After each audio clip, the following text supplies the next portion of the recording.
Hello viewers, আশা করি তোমরা সবাই ভালো আছো। তো মায়ের রন্ধনশালা আর ব্লগার চ্যানেলে আপনাদের সবাইকে স্বাগত। তো আজকের রেসিপি আমি এখানে নিয়ে চলে এসেছি রুই মাছের কালিয়া। তো এখানে রুই মাছ নিয়েছি আমি 8 পিসের মতো রুই মাছ নিয়েছি। এখানে পেটির মাছ আছে আর এখানে দাকার মাছ আছে। তো এবারে আমি মাছটাকে ধুয়ে ভালো করে পরিষ্কার করে নিয়েছি। এরপর আমি এতে নুন হলুদ মাখিয়ে নেব। হলুদ আর নুনটা আমি দিয়ে দিলাম, দিয়ে আমি মাছগুলোকে ভালো করে নুন হলুদটা মাখিয়ে নেব। এরপর আমি গ্যাসের মধ্যে একটা কড়াই বসিয়ে নিয়েছি। তো কড়াইটা আমার গরম হয়ে গেছে। এরপর আমি এর মধ্যে কিছুটা সর্ষের তেল অ্যাড করে দেব। রান্নাটা সর্ষের তেলেই করব, কারণ সর্ষের তেলে করলে রান্নাটার টেস্ট ভালো হয়।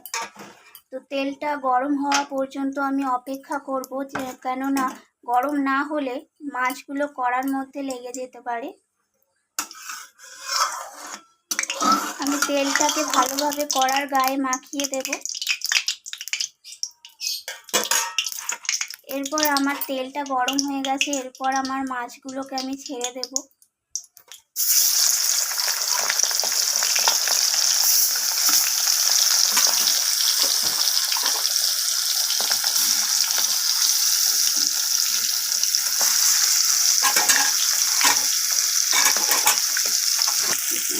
তো কড়াইয়ের মধ্যে আমি 4 পিসের মতো মাছ দিয়ে দিলাম। এরপর আমি মাছগুলোকে ভালোভাবে লাল লাল করে 2 পিস ভালোভাবে ভেজে নেব। আমার এক পিস ভাজা হয়ে গেছে, তো আমি অপর পিসটা ভাজার জন্য উল্টে দেবো মাছগুলোকে।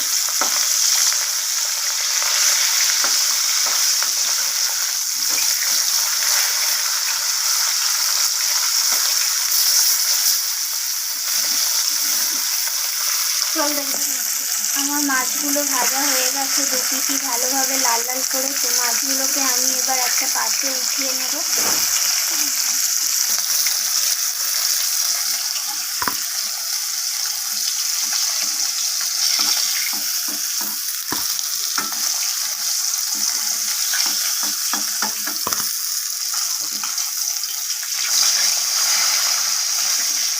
এরপর আমি বাকি মাছগুলোকেও আবার একইভাবে ভেজে নেব।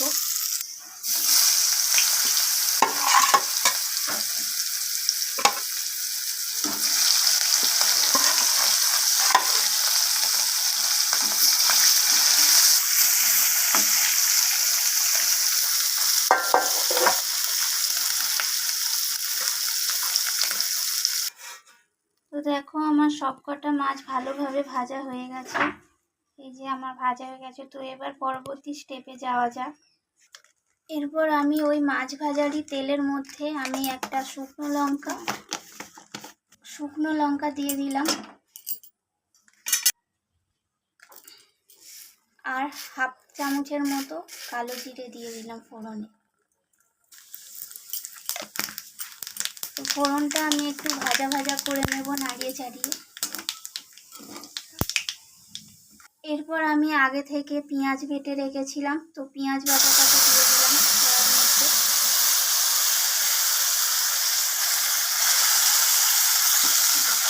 পেঁয়াজটাকে এবার আমি তেলের সাথে আবারও ভালোভাবে নাড়িয়ে চাড়িয়ে নেব।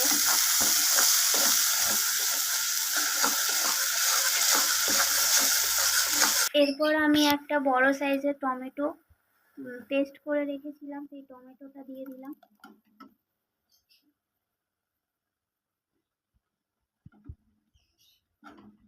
এবার টমেটোটাকে আমি পেঁয়াজ আর সব কিছু মশলার সাথে ভালোভাবে মিশিয়ে নেব।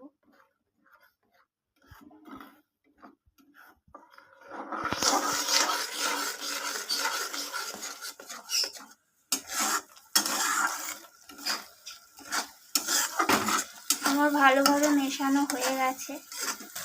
এরপর আমি এর মধ্যে মশলা অ্যাড করে দেব। প্রথমে দেব আমি হলুদ গুঁড়ো, হাফ চামচের মতো হলুদ গুঁড়ো দিয়ে দিলাম। এরপর আমি দেব শুকনো লঙ্কার গুঁড়ো, ঝালটা আপনাদের পছন্দ অনুযায়ী ঝালটা দেবেন। আর তার সাথে দিয়ে দেব আমি জিরে গুঁড়ো। এরপর সব কিছু আমি ভালোভাবে নাড়িয়ে চাড়িয়ে কষিয়ে নেব। এরপর আমি সামান্য পরিমাণে রসুন বাটা দিয়ে দেব। হাফ চামচের মতো রসুন বাটা দিলাম,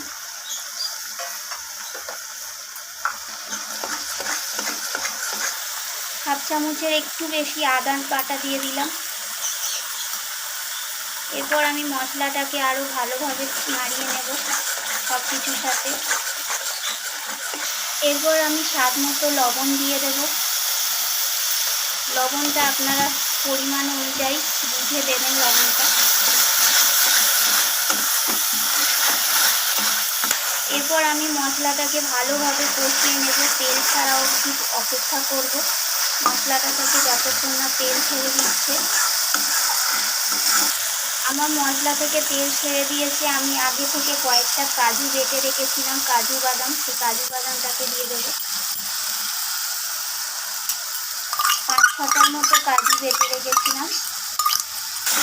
আমি কাজু বাটাটা দিয়ে এবার ভালোভাবে নাড়িয়ে নিচ্ছি। এরপর আমি 1 চামচের মতো টক দই অ্যাড করে দেবো এর সাথে।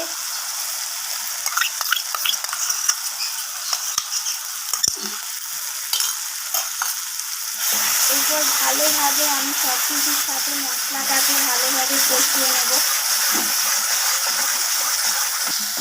আমার মশলাটা ভালোভাবে কষানো হয়ে গেছে, মশলা থেকে তেল ছেড়ে দিয়েছে। এরপর আমি কিছুটা কেটে রাখা ধনিয়া পাতা অ্যাড করে দেব।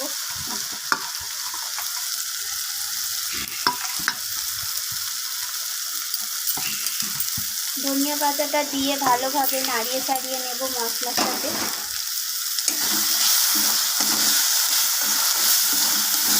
এরপর আমি মশলার বাটি ধোয়া জলটা রেখেছিলাম, সেই বাটি ধোয়ার জলটা আমি অ্যাড করে দেব।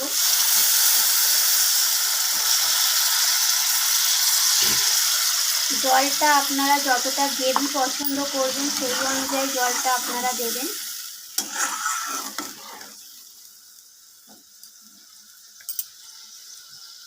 এরপর আমি কয়েকটা কাঁচা লঙ্কা অ্যাড করে দিলাম।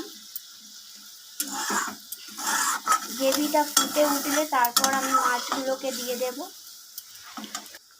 এরপর আমি গ্রেভিটা ফুটে ওঠা পর্যন্ত আমি ঢাকা দিয়ে দেব। ঢাকাটা খুলে নেব। গ্রেভিটা আমার ফুটে উঠেছে। এরপর আমি মাছগুলোকে এর মধ্যে দিয়ে দেব।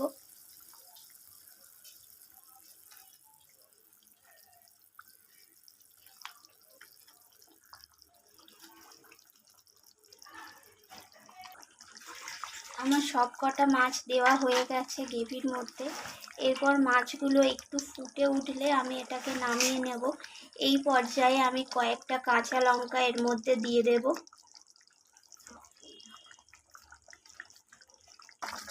আমার গ্রেভিটা ফুটে উঠেছে। এরপর আমার মাছগুলো পুরো রেডি হয়ে গেছে। তো এরপর আমি গরম মশলা অ্যাড করে দেব, হাফ চামচের মতো গরম মশলা।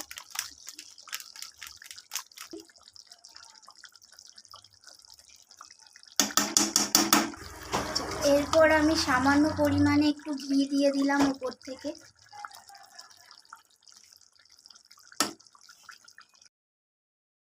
তো দেখো আমার মাছের কারিটা পুরো রেডি হয়ে গেছে।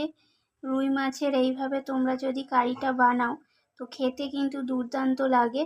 তো ভালো লাগলে ভিডিওটা একটা লাইক, শেয়ার, কমেন্ট করে দিও আর সাবস্ক্রাইব করে চ্যানেলটির পাশে থেকো। আজকের মতো এই পর্যন্ত বন্ধুরা। তো দেখা হবে আবারও অন্য কোনো রেসিপি নিয়ে।